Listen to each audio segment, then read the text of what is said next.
আসসালামু আলাইকুম ভিউয়ার্স, এই মুহূর্তে আরেকটি সেল আপডেট সেল করিলাম এই নাইটিটা এই ব্যক্তি বড় ভাইয়ের কাছে। ভাই কোথায় থেকে আসলো, কত টাকাতে এই ব্যক্তি কিনলো, বিস্তারিত জেনে নিই ভাইয়ের কাছ থেকে। আসসালামু আলাইকুম। ভাই নামটা যেন কি? মোহাম্মদ অলিক হোসেন। কোন জায়গা থেকে আসছেন? উত্তরখান থেকে। উত্তরখান থেকে আসছেন। এই ব্যাগটা কত টাকাতে কিনলেন? 65 দিয়ে।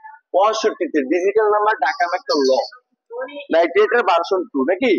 এর কাগজপত্রগুলো বুঝে পাইছেন? জি জি। দেখি কিনার আগে চালাইছিলেন ব্যাগটা? হ্যাঁ হ্যাঁ হ্যাঁ। ব্যাগটা কি ভালো লাগছে আপনার কাছে? হ্যাঁ, এই জন্য তো দেখি কিছু নষ্ট আছে না ঠিক আছে ভাই? না, টুকিটাকি যা ছিল আপনার তো ঠিক করে দিলেন। ঠিক করে দিয়েছে। আর না তো ভাই কি ফ্রেশ আছে কিনা? হ্যাঁ ফ্রেশ আছে। তো বুঝতেই পারতেছেন মাত্র 65,000 টাকাতে এই ব্যক্তি বড় ভাই এই ব্যক্তি কিনে নিল। আমাদের জন্য দোয়া করবেন, ভাইয়ের জন্য দোয়া করবেন, যতদিন এই ব্যক্তি বাইক চালায় যেন খুবই ভালো সার্ভিসিং দেয়।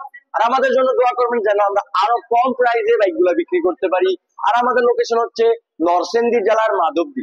মাধবদী বাস স্টেশন নেমে 20 টাকা রিক্সা ভাড়া, শীতলাবাড়ি মোড়, সম্রাট বাইকের। আল্লাহ হাফেজ।